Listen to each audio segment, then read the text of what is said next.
Hi guys, just today we started our first unit. It is over short stories, and today we're going to talk about plot structure. It's not totally new information, just adding a little bit of depth for you. And you do have some notes that I sent on Classroom that you should be filling out as we go along. So what is plot? Plot is a series of events in which the story takes place. And we put those on what's called a plot structure diagram. You have seen these before. You may have even filled them out before. Sometimes they're called a plot mountain because of the way that they are shaped. So the plot structure diagram has 5 parts. Okay, we're not going to draw one that's this elaborate. You do have one in your notes that's labeled with the 5 parts. And so we're just going to look at each of those parts individually. The first one that you have on that line is the exposition. And we'll talk about that a little bit further in our notes here. And then we move into the rising action. One thing I want you to notice and be aware of is that those things that are written on the rising action, when you go to fill out your own plot diagrams, those are going to be written in the order in which they occur. So you want to make sure that you have all the story events told in sequential order. Up at the top, we have the climax. And then down the other side of the mountain is the falling action. So we have rising action. On the other side, we have falling action. And the rising and the falling, not only does it go along with what looks like is happening in the image where it's rising up and then it's going down, but also has to do with the tension. It's rising the tension, and then the tension is kind of falling off after the climax. And lastly, we have the resolution. And that's where we just kind of wrap up the story. One thing that I want you to be aware of is that this particular graphic that's in our slides that I'm showing you right now on the screen, one thing that I am not crazy about this one is that it should not really look like a symmetrical triangle. The rising action should be a lot longer than the falling action, and that's why that one in your notes just looks a little bit different. This one I like because it has lots of areas for you to write in if you were plotting a story, but really you want to think about the falling action as being a shorter section. So the first part that we have is the exposition. And hopefully when you hear the word exposition, you're thinking of exposure, because that's exactly what it does. It's the beginning of the story, and it serves basically 3 purposes. It establishes setting, and keep in mind that setting is not only where the story takes place, but it's also when. Okay, so a story about 1930s North Platte is going to be significantly different in the setting in a story that's 2020 North Platte. Okay, so the setting is not only where, but also when. So keep that in mind. And also, just like the where and the when can change the setting quite a bit from the 1930s to the 2020, and also the where. So 1930s in rural Nebraska might be quite a bit different than 1930s in New York. Okay. Also, the other thing that it does is introduces the main characters. Who is this story going to be about? Kind of gets established their relationships and any sort of dialogue or conflicts or dynamics between them.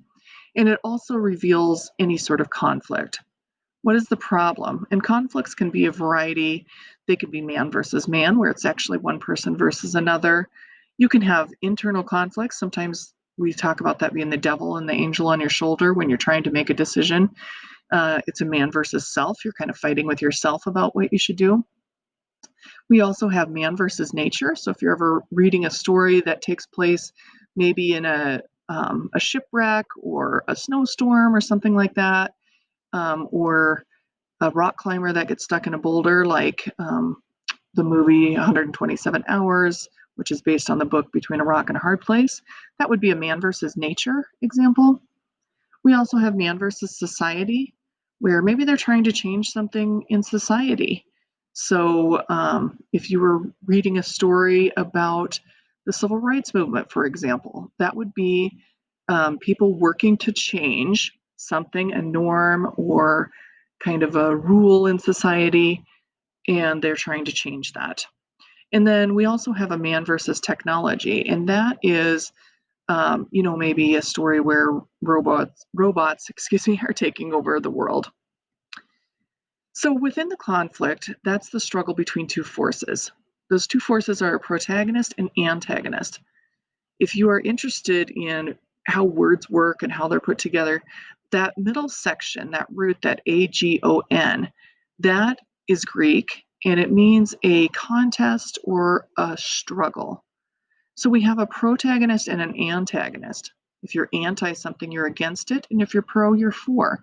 So that's how you can remember the difference between a protagonist and an antagonist in the story. The protagonist is going to be your leading character. That's the person that you're rooting for. Usually it's the hero in the story, but I don't want you to get too wrapped up in this good versus evil concept, because sometimes the main character is somebody that you might consider an evil character. Okay. In these examples at the bottom, we do have Katniss from Katniss from the Hunger Games, Flash from the Flash series, and then Spencer James from All American from Netflix this summer. So those are like what you would typically perceive as the good guys, but don't get too caught up in it having to be a good versus evil, because that's not necessarily the case all the time. So with the antagonist, that is a force that's driving against the protagonist. So keep in mind that I did not say character, I said force. So that's where those man versus self, man versus technology, man versus nature, that's where those things come in. It's not necessarily always another character that's opposing or causing conflict for the main character. It's the opponent to the protagonist, and it provides this struggle between them. Down at the bottom, we have the Joker, we have Thanos from Marvel movies, and then also Regina George from the movie Mean Girls. So those would all be, more on the evil spectrum if you're looking at good versus evil.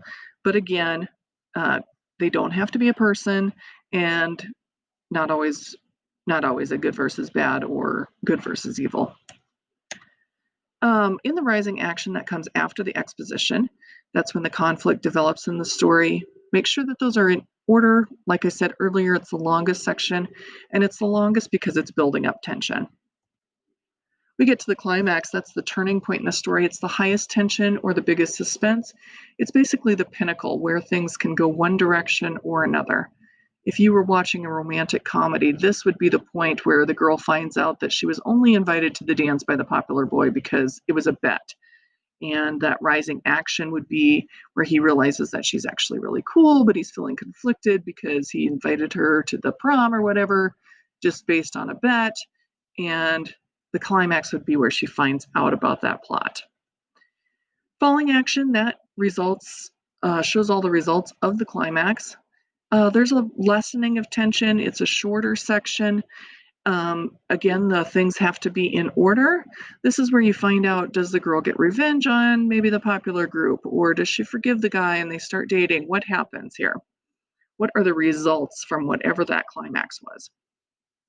Lastly, in our resolution, that's when the conflict is resolved. So when you hear resolution, I want you to think of resolving it. It's the ending of the stories. The characters return back to whatever their new normal is.